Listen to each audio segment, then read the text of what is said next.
Bangladesh football দলের বর্তমান manager Jamie day. Bangladesh football দলের দায়িত্ব নেওয়ার পর যেন বাংলাদেশের ফুটবল প্রাণ ফিরে পেয়েছে। মাঠে একের পর এক নতুন কৌশল প্রয়োগ করে প্রতিপক্ষকে কাবু করার এক মাস্টারমাইন্ডের নাম জেমি ডে। যদিও তেমন জয়ের দেখা পাচ্ছে না বাংলাদেশ ফুটবল দল, কিন্তু র্যাঙ্কিংয়ের উপরে থাকা দলগুলোর সাথে ড্র করাও কম কিসে। বছর দুয়েক আগে বাংলাদেশ ফুটবল দলের এত দুর্দশা অবস্থায় ছিল যে ফুটবল প্রেমীরা মুখ ফিরিয়ে নিয়েছিল দেশের ফুটবল থেকে। যদিও দেশের তরুণরা বিদেশি বিভিন্ন ফুটবল লিগ নিয়ে মাতামাতি করত, কিন্তু খোঁজখবর রাখা হতো না দেশের ফুটবলের। 2018 সালের মে মাসে জেমি ডেকে বাংলাদেশ ফুটবল দলের হেড কোচ হিসাবে দায়িত্ব দেওয়া হয়। দায়িত্ব নেওয়ার পর থেকে সর্বোচ্চ চেষ্টা চালিয়ে যাচ্ছেন বাংলাদেশের ফুটবলকে পুনরুদ্ধার করার জন্য। কে এই জেমি ডে? ফুটবলের সাথে তার সম্পর্কটাই বা কতদিনের?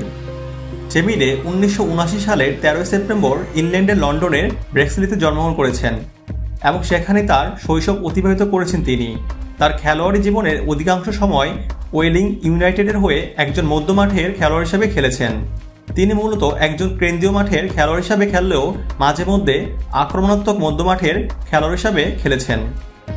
ইংরেজ ফুটবল ক্লাব আর্সেনালের যুব পর্যায়ে হয়ে খেলার মাধ্যমে জেমি ডে ফুটবল জগতে প্রবেশ করেছিলেন এবং এই দলের হয়ে খেলার মাধ্যমেই তিনি ফুটবল খেলায় বিকশিত হয়েছিলেন। 1997-98 মৌসুমে ইংরেজ ক্লাব আর্সেনালের মূল দলের হয়ে খেলার মাধ্যমে তিনি তার জ্যেষ্ঠ পর্যায়ের খেলোয়াড়ি জীবন শুরু করেছিলেন, যেখানে তিনি 2 মৌসুম অতিবাহিত করলেও কোনো ম্যাচে অংশগ্রহণ করেননি। অতঃপর 1999-2000 মৌসুমে তিনি বর্নমাথে যোগদান করেছিলেন। বর্নমাথে 2 মৌসুম অতিবাহিত করার পর ডোভার অ্যাথলেটিকের সাথে চুক্তি স্বাক্ষর করেছিলেন, যেখানে তিনি সকল প্রতিযোগিতায় 26 ম্যাচে 1 গোল করেছিলেন। পরবর্তীকালে তিনি Croydon Town, Wellington United, Grays Athletic, Eastbourne Borough, Havant and Waterlooville, Dartford এবং ওয়েলিং ইউনাইটেডের হয়ে খেলেছিলেন। সর্বশেষ 2014-15 মৌসুমে তিনি ওয়েলিং ইউনাইটেড হতে অ্যাপসলিট ইউনাইটেডে যোগদান করেছিলেন। অ্যাপসলিট ইউনাইটেডের হয়ে মাত্র 1 মৌসুম খেলার পর তিনি অবসর গ্রহণ করেছিলেন। জেমি ডে ইংল্যান্ড অনূর্ধ্ব 16 দলের হয়ে ইংল্যান্ডের বয়সভিত্তিক পর্যায়ে অভিষেক করেছিলেন। 2009 সালে ইংরেজ ফুটবল ক্লাব ওয়েলিং ইউনাইটেডের ম্যানেজারের দায়িত্ব পালন করার মাধ্যমে ম্যানেজার হিসাবে ফুটবল জগতে অভিষেক করেন, যেখানে তিনি ম্যানেজার হিসাবে দীর্ঘ সময় প্রায় 5 মৌসুম অতিবাহিত করেছিলেন। ওয়েলিং ইউনাইটেডের হয়ে ম্যানেজারের দায়িত্ব পালন করার পর তিনি ইংল্যান্ডের আঞ্চলিক ক্লাব অ্যাপসলিট ইউনাইটেডে ম্যানেজার হিসাবে পুনরায় যোগদান করেন। অ্যাপসলিট ইউনাইটেডের হয়ে মাত্র 151 দিন ম্যানেজারের দায়িত্ব পালন করেছিলেন। 2016 সালে তিনি রেভনট্রি টাউনের ম্যানেজারের দায়িত্ব পালনের পর ওয়েলিং ইউনাইটেডের ম্যানেজারের দায়িত্ব গ্রহণ করেন।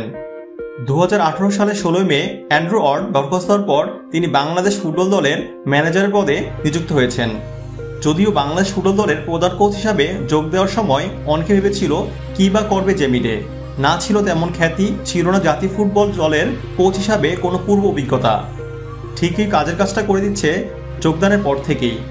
জেমি ডে দায়িত্ব নেওয়ার পর বাংলাদেশ জাতীয় ফুটবল দল ম্যাচ খেলেছে 23টি, জয় পেয়েছে 9টিতে, ড্র করেছে 4টি ম্যাচ, বিপরীতে হেরেছে 10টি ম্যাচে। জেমি ডে 2018 সালে যখন বাংলাদেশ ফুটবল দলের দায়িত্ব নেন তখন বাংলাদেশ ফুটবল দলের র্যাঙ্কিং ছিল 192তম, কিন্তু ফিফা প্রকাশিত সর্বশেষ র্যাঙ্কিংয়ে বাংলাদেশ ফুটবল দলের অবস্থান 184তম। যদিও র্যাঙ্কিংয়ে মাত্র 8 ধাপ এগিয়েছে বাংলাদেশ, কিন্তু বাংলার ফুটবল প্রেমীদের আগ্রহ যে বেড়েই চলছে, যেমনটা ছিল 90 দশকের দিকে। ইনশাল্লাহ বাংলাদেশ ফুটবলে সুদিন আসবেই, সেই অপেক্ষা রয়েছে বাংলার কোটি ফুটবল ভক্ত।